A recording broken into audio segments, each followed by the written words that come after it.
إن الحمد لله نحمده ونستعينه ونستغفره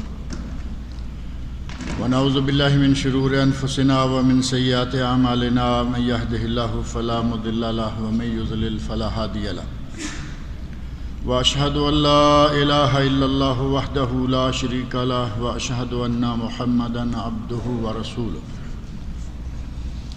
أما بعد فإن خير الحديث كتاب الله وخير الهدي هدي محمد صلى الله عليه وسلم وشر الأمور محدثاتها وكل محدثة بدعة وكل بدعة ضلالة وكل ضلالة في النار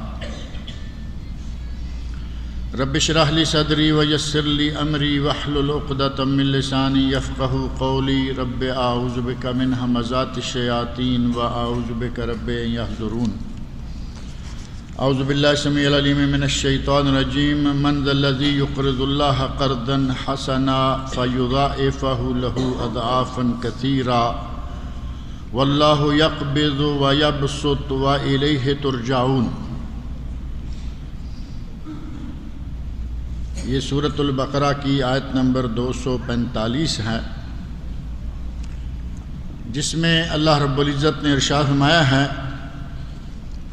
من ذا الذی یقرض اللہ قرضا حسنا، کون ہے جو اللہ کو قرض حسنا دے، فیضاعفہ لہ اضعافا کثیرا، اور اللہ اس کو بہت ہی زیادہ بڑھا چڑھا کر واپس کرے، واللہ یقبض ویبسط، اللہ ہی پکڑتا ہے اور اللہ ہی کھولتا ہے، کشادہ کرتا ہے، وَإِلَيْهِ تُرْجَعُونَ، اور تم نے اسی کی طرف پلٹ کر جانا ہے۔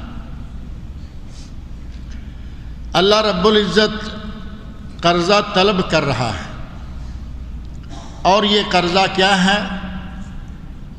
اللہ کے بندوں پر خرچ کرنا، اللہ کے بندوں کو دینا، یہ گویا کہ اللہ کو قرضہ دینے کے مترادف ہے۔ اللہ رب العزت نے خود اسے قرضہ قرار دیا ہے، اور ہمارے لیے مسلمانوں کے لیے اگر قرضے پر ایک ذرہ بھی زیادہ لیا جائے تو اسے سود قرار دیا جاتا ہے۔ کہا گیا کل قرض جر منفعت فہو ربا، ہر قرض جو کوئی فائدہ لائے، وہ جتنا فائدہ لائے وہ سود ہے۔ لیکن اللہ رب العزت کے پیمانے، اللہ رب العزت کے کام، اس کی مرضیاں کچھ اور ہی ہیں۔ فرمایا کون ہے جو مجھے قرض حسنہ دے، فَيُضَاعِفَهُ لَهُ أَضْعَافًا كَثِيرًا، اور میں اسے بہت ہی زیادہ بڑھا چڑھا کر دوں، اتنا ہی واپس نہ کروں بلکہ بہت زیادہ بڑھا چڑھا کر۔ اور کتنا بڑھانا؟ ایک مثال معروف ہے، دا دنیا 70 آخر، اور یہ محض مثال ہی نہیں بلکہ نبی اکرم صلی اللہ علیہ وسلم کی احادیث، قرآن کریم کی آیات کا مفہوم ہے۔ نبی صلی اللہ علیہ وسلم نے ارشاد فرمایا ہے من جاء بالحسنہ، قرآن کریم کے اندر بھی موجود ہے من جاء بالحسنہ فلہ عشر امثالہا، جو ایک نیکی کرے گا اللہ اسے 10 گنا کر کے دے گا۔ اور قرآن کریم کے ایک مقام پر اللہ رب العزت نے ارشاد فرمایا جو آدمی اللہ کی راہ میں خرچ کرتا ہے مثل الذین ينفقون فی سبیل اللہ کمثل حبہ، جو اللہ کی راہ میں دیتا ہے اس کی مثال ہے ایک دانے کی۔ ایک ریال اللہ کی راہ میں دیا، ایک دانہ زمین میں بو دیا، کمثل حبہ انبتت 7 سنابل، اللہ اس سے 7 کونپلیں نکالتا ہے، 7 پودے نکلتے ہیں، اور ہر پودے پر ایک خوشہ ہوتا ہے۔ انبتت منہا 7 سنابل فی کل سنبلۃ 100 حبہ، اور پھر ہر خوشے میں 100 دانہ ہوتا ہے۔ ایک دانہ بویا، 7 بالیاں نکلیں، 7 خوشے لگے، ہر خوشے میں 100 دانہ کتنے ہو گئے؟ 700۔ آپ اللہ کی راہ میں 1 ریال خرچ کریں، اللہ رب العزت 700، واللہ یضاعف لمن یشاء، اللہ جسے چاہتا ہے اس سے بھی بڑھا چڑھا کے دیتا ہے۔ اللہ کی راہ میں خرچ کرنا بہت ہی بڑی نیکی، بہت ہی بڑا کام ہے، اور اللہ کی راہ میں خرچ کرنے کے لیے یہاں سورہ بقرہ آیت نمبر 245 فرمایا مجھے قرضہ دو، اور سورۃ الحدید میں سورۃ الحدید کی آیت نمبر 11 میں فرمایا کون ہے جو اللہ کو قرضہ دے؟ حضرت ابو طلحہ رضی اللہ تعالی عنہ صحابی ہیں، اور ایک حضرت ابو دحداء رضی اللہ تعالی عنہ ہیں۔ ان دونوں صحابہ نے قرآن کریم کی آیات سنی اور اپنے مال کو کس طرح خرچ کیا، آج ہمیں وہ سوچنا بھی مشکل لگتا ہے۔ قرآن کریم میں چوتھا سپارہ جہاں سے شروع ہوتا ہے لن تنالوا البر حتى تنفقوا مما تحبون، تمہیں اس وقت تک نیکی نہیں ملے گی جب تک تم اپنا وہ مال خرچ نہ کرو جو تمہیں خود پسند ہے۔ ہم خرچ بھی کرتے ہیں تو ظاہر ہے ہمارے یہاں معروف ہے، جو چیز ہمارے کام کی نہ رہے، یا جس کپڑے کو ہم 10-20 مرتبہ 2 سال اچھی طرح رگڑ لیں، اب پتہ ہے کہ اب یہ ہمارے کام کا نہیں، ہماری شان کے لائق نہیں، اسے ڈبے میں ڈال دیتے ہیں کہ یہ فقیروں کو چلا جائے گا۔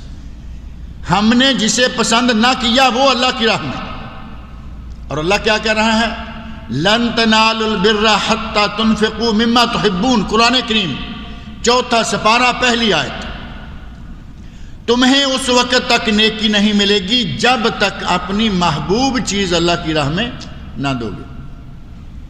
حضرت ابو طلحہ رضی اللہ عنہ قرآن کریم کی آیت سنی تو کہا یا رسول اللہ، اللہ نے فرمایا ہے کہ تم اپنی محبوب چیز اللہ کی راہ میں دو گے تب ثواب ہوگا، میرا باغ مجھے سب سے زیادہ محبوب ہے، مسجد نبوی کے سامنے باغ ہے، کھجوریں بہترین، پانی میٹھا، نبی اکرم صلی اللہ علیہ وسلم اس باغ میں جایا کرتے تھے اور اس میں بیٹھا کرتے، سائے میں بیٹھتے، کھجوریں کھاتے، اس کے پانی پیتے۔ فرمایا یا رسول اللہ مجھے سب سے پیاری دولت میرا یہ باغ ہے، میں یہ باغ آپ کے حوالے کرتا ہوں، آپ جس طرح چاہیں اس کو اللہ کی راہ میں تقسیم کر دیں۔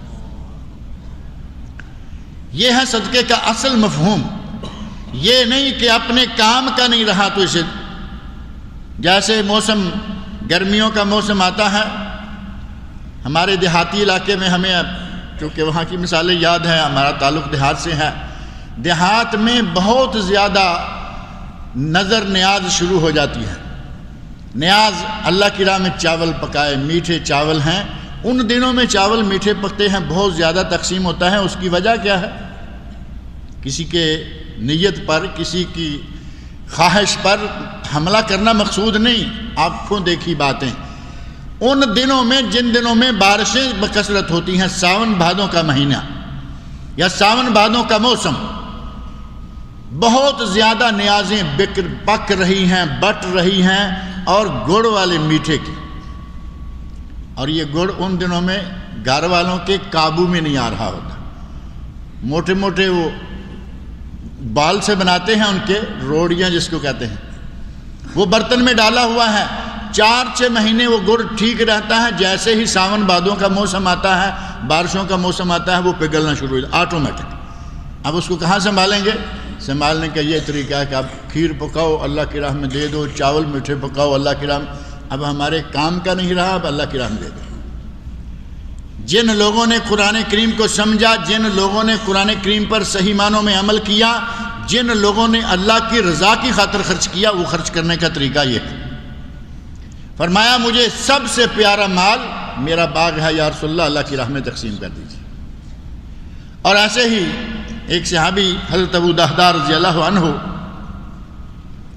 نبی اکرم صلی اللہ علیہ وسلم سے یہ آیت سنی، من ذا الذی یقرض اللہ قرضا حسنا، کون ہے جو اللہ کو قرض حسنا دے، فیضاعف لہ اضعافا کثیرا، اور اللہ اس کو بہت زیادہ بڑھا چڑھا کے دے۔ حضرت ابو دحداء کہتے ہیں یا رسول اللہ کیا اللہ قرضہ مانگ رہا ہے؟ تو نبی اکرم صلی اللہ علیہ وسلم نے فرمایا ہاں ابو دحداء، اللہ قرضہ مانگ رہا ہے۔ کہا یا رسول اللہ میرا باغ، کھجوروں کا باغ، بہترین کھجوریں 600 پودے پر مشتمل۔ آپ اندازہ کریں 600 پودے پر مشتمل باغ کوئی چھوٹا سا نہیں ہوگا، بہت کھلی زمین پر کھلا اور بڑا باغ ہے۔ 600 کھجور کے اس میں پودے ہیں، سارے پھل دینے والے ہیں، اور میرا بہت ہی پیارا یہ باغ ہے، میں یہ اللہ کو بطور قرضہ دیتا ہوں۔ فرمایا میں اللہ کو یہ بطور قرضہ دیتا ہوں۔